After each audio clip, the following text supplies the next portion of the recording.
এটা কি হলো? কি হলো বুঝতে পারছিস না? মানে আবার মানে জিজ্ঞাসা করছিস? এই তোদের মতো ছেলেদের জন্য মেয়েদের বাইরে বেরোনো মুশকিল হয়ে গেছে। কি সাংঘাতিক মেয়ে রে বাবা। এই আমি তো কিছুই করিনি, আমাকে মারলে কেন? কিছু করিসনি? দেখবি তুই যা এখান থেকে, নাহলে লোকজন করে তোকে মার খাওয়াবো। এই তুই না দেখি না বুঝে ছেলেটাকে মেরে দিলি। কি বলছিস? অসভ্যতামি করবে আর আমি ছেড়ে দেব? তা ঠিক, কিন্তু অসভ্যতামি ওই ছেলেটা করেনি, যে করেছে ওই দেখ বসে বসে মজা নিচ্ছে। এই শোন। কি হলো? এই এটা তুই কি করলি? উচিত শিক্ষা দিলাম, এরপর মেয়েদেরকে হাত দেওয়ার আগে 100 বার ভাববি।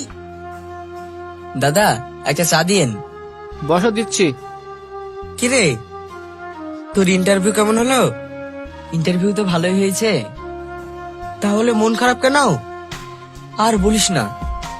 কেনে কি হয়েছে? এই নাও চা। আজকাল মেয়েদের জন্য রাস্তায় বেরোতে ভয় করছি।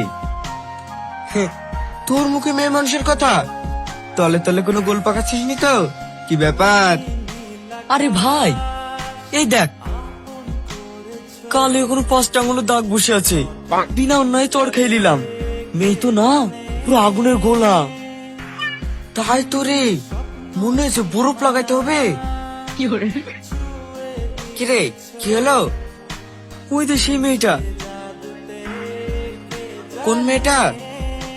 আরে সেদিন চায়ের দোকানে যে মেয়েটার কথা বলেছিলাম না, সেই মেয়েটা। আরে মেয়েটা তুই এদিকে আসছে? চ টুক করে পাশ কেটে চলে যাবো। শুনুন। আরে আপনি কি ব্যাপার, আমাকে দেখে পালিয়ে যাচ্ছেন নাকি? না পালিয়ে উপায় আছে, যদি আবারও কেস খেয়ে যায়। এই চল। আরে থামেন, সেদিনের জন্য সরি, কিছু মনে করবেন না। Sorry. Yes, I am extremely sorry. সেদিন আমি আপনাকে ভুল ভেবেছিলাম। ইটস ওকে, চল। আরে আরে থামুন, এখনো তো আমাদের পরিচয় হলো না আর আপনি চলে যাচ্ছেন। হ্যাঁ তুই ঠিকই বলেছিস। আমি শাকিল। হারো এ থাম। কি হলো? সত্যি তুই মাথা মোটা, সব জায়গায় নিজে পরিচয় দিতে হয়। ও বুঝেছি, আপনি এখন আমার উপরে রাগ করে আছেন। এই যে আমি কান ধরে বলছি সরি, এবার ঠিক আছে? এই আমার থেকে তো তুই একটা বড় গাধা।